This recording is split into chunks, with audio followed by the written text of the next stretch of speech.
ದರ್ಶನ್ ಕ್ರೌರ್ಯದ charge sheet ಸಲ್ಲಿಕೆಯಾಗಿದೆ. ಪೊಲೀಸರ ಕೈ ಸೇರಿದ ಹೈದರಾಬಾದ್ನ ಸಿಎಫ್ಎಸ್ಎಲ್ ರಿಪೋರ್ಟ್. 18 ವಿವಿಧ ಮಾದರಿಯ ಸ್ಯಾಂಪಲ್ ಅನ್ನ ಕಳುಹಿಸಿದ್ರು ಪೊಲೀಸರು.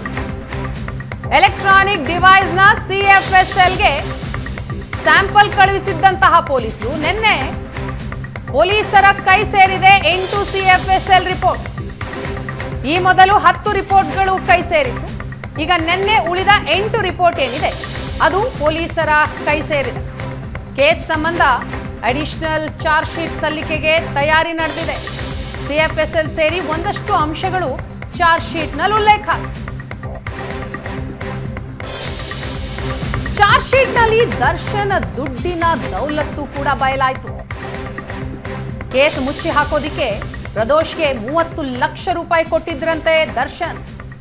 ಕೇಸ್ ಮುಚ್ಚಿ ಹಾಕಲು ಹಣದ ಆಮಿಷ ಒಡ್ಡಿದ್ದ ದರ್ಶನ್, ಅದೆಲ್ಲವೂ ಕೂಡ ಈಗ ಚಾರ್ಜ್ ಶೀಟ್ನಲ್ಲಿ ಬಯಲಾಗಿದೆ. ಸಬ್ ಇನ್ಸ್ಪೆಕ್ಟರ್ಗೆ ಫೋನ್ ಮಾಡಿದ್ದ ಪ್ರದೋಷ್. ಕೇಸ್ ಮುಚ್ಚಿ ಹಾಕಬೇಕು ಅಂತ ಎಸ್ಐ ಅನ್ನ ಸಂಪರ್ಕ ಮಾಡಿದ್ದ. ಕೇಸ್ ಮುಚ್ಚಿ ಹಾಕಿದ್ರೆ 30 ಲಕ್ಷ ರೂಪಾಯಿ ಕೊಡೋದಾಗಿ ಆಮಿಷ ಬೇರೆ. ದರ್ಶನ್ ಹಣದ ಆಮಿಷದ ಬಗ್ಗೆ ಚಾರ್ಜ್ ಶೀಟ್ನಲ್ಲಿ ಉಲ್ಲೇಖ ಇದೆ. ರೇಣುಕಾಸ್ವಾಮಿ ಕಿಡ್ನಾಪ್ ಮಾಡಿದ್ದು, ಆತನ ಮೇಲೆ ಹಲ್ಲೆ ಮಾಡಿದ್ದು, ಅದಾದ ನಂತರ ಕೊಲೆ ಮಾಡಿದ್ದು, ಇದೆಲ್ಲವೂ ಆದ ನಂತರ ಈ ಕೇಸನ್ನ ಮುಚ್ಚಿ ಹಾಕೋದಿಕ್ಕೆ ದುಡ್ಡಿನ ದೌಲತ್ ತೋರಿತು. ಎಲ್ಲವೂ ಕೂಡ ಚಾರ್ಜ್ ಶೀಟ್ನಲ್ಲಿ ಉಲ್ಲೇಖ ಇದೆ. ಸಬ್ ಇನ್ಸ್ಪೆಕ್ಟರ್ನನ್ನ ಸಾಕ್ಷಿಯನ್ನಾಗಿಸಿದ್ದಾರೆ ಪೊಲೀಸರು. ಚಾರ್ಜ್ ಶೀಟ್ನಲ್ಲಿ ಪ್ರದೋಷ್ ಹಾಗೂ ಎಸ್ಐ ಬಗ್ಗೆಯೂ ಕೂಡ ಉಲ್ಲೇಖ ಮಾಡಿದ್ದಾರೆ ಪೊಲೀಸರು. ಇಂಚಿಂಚು ಮಾಹಿತಿಯನ್ನ ದೋಷಾರೋಪ ಪಟ್ಟಿಯಲ್ಲಿ ಉಲ್ಲೇಖಿಸಿದ್ದಾರೆ ಪೊಲೀಸರು. ಇದರಲ್ಲಿ ದರ್ಶನ್ ಪಾತ್ರ ಏನು, ಅದಾದ ನಂತರ ಇನ್ನುಳಿದಂತಹ 16 ಆರೋಪಿಗಳು ಅವರ ಪಾತ್ರ ಏನು, ಪ್ರತಿಯೊಂದನ್ನೂ ಕೂಡ ಚಾರ್ಜ್ ಶೀಟ್ನಲ್ಲಿ ಉಲ್ಲೇಖಿಸಿದ್ದಾರೆ. ಹಾಗಾಗಿನೇ 3991 ಪುಟಗಳ ಚಾರ್ಜ್ ಶೀಟ್ ಅನ್ನ ಕೊಟ್ಟಿದ್ದ. 24ನೇ ACMM ಕೋರ್ಟ್ಗೆ ಚಾರ್ಜ್ ಶೀಟ್ ಸಲ್ಲಿಕೆಯಾಗಿದೆ. ದರ್ಶನ್ ಕ್ರೌರ್ಯದ ಕುರಿತಾಗಿಯೂ ಕೂಡ ಇನ್ ಡೀಟೇಲ್ ಆದಂತಹ ವಿವರ ಇದೆ.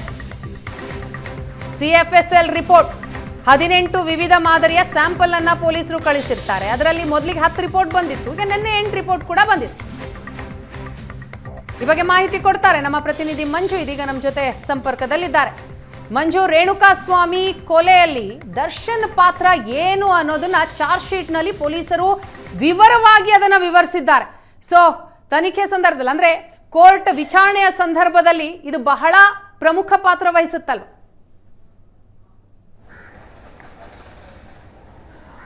ವೀಣಾ, ಹೌದು. ಈ ಒಂದು ರೇಣುಕಾಸ್ವಾಮಿ ಕೊಲೆ ಪ್ರಕರಣದಲ್ಲಿ 3991 ಏನು ಪುಟಗಳ ಚಾರ್ಜ್ ಶೀಟನ್ನು ಸಲ್ಲಿಕೆ ಮಾಡಿರ್ತಕ್ಕಂಥದ್ದು.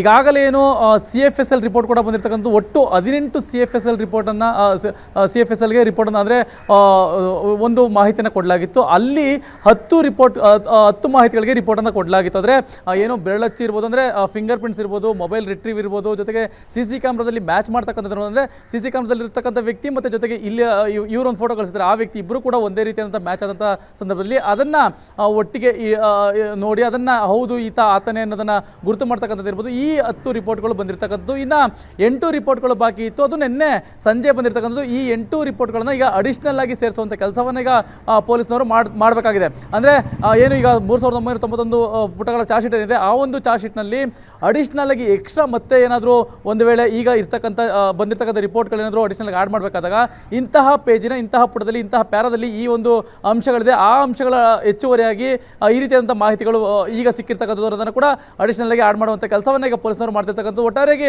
ಈ ಒಂದು ಚಾರ್ಜ್ ಶೀಟ್ನಲ್ಲಿ ಬಹುತೇಕ ಈ ಒಂದು ಪ್ರಕರಣದ ಯಾರ್ಯಾರ ಪಾತ್ರ, ಯಾವ್ಯಾವ ಅಂಶಗಳು, ಯಾರ್ಯಾರು ಏನೇನು ಭಾಗಿಯಾಗಿದ್ರು, ಹೇಗೆ ಈತನನ್ನು ರೇಣುಕಾಸ್ವಾಮಿಯನ್ನು ಕೊಲೆ ಮಾಡಿದ್ರು, ಇದೆಲ್ಲವನ್ನು ಕೂಡ ಈಗ ಆ ಒಂದು ಚಾರ್ಜ್ ಶೀಟ್ನಲ್ಲಿ ಉಲ್ಲೇಖವನ್ನು ಮಾಡಲಾಗಿದ್ದು, ಮತ್ತೆ ಅಡಿಷನಲ್ ಆಗಿ 1000ಕ್ಕೂ ಹೆಚ್ಚು ಹತ್ತತ್ರ ಆ ಒಂದು ಅಷ್ಟು ಪುಟಗಳನ್ನು ಚಾರ್ಜ್ ಶೀಟನ್ನು ಸಲ್ಲಿಕೆ ಮಾಡುವಂಥ ಕೆಲಸವನ್ನು ಈಗ ಪೊಲೀಸರು ಮಾಡಲಿಕ್ಕೆ ಮುಂದಾಗಿದ್ದಾರೆ. ವೀಣಾ, ಥ್ಯಾಂಕ್ ಯು ಮಂಜು ತಮ್ಮ ಮಾಹಿತಿಗಾಗಿ.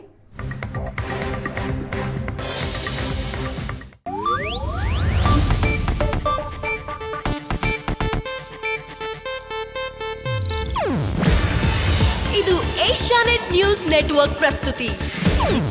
ನೀವು ನೋಡ್ತಿದ್ದೀರಾ ಏಷ್ಯಾನೆಟ್ ಸುವರ್ಣ ನ್ಯೂಸ್.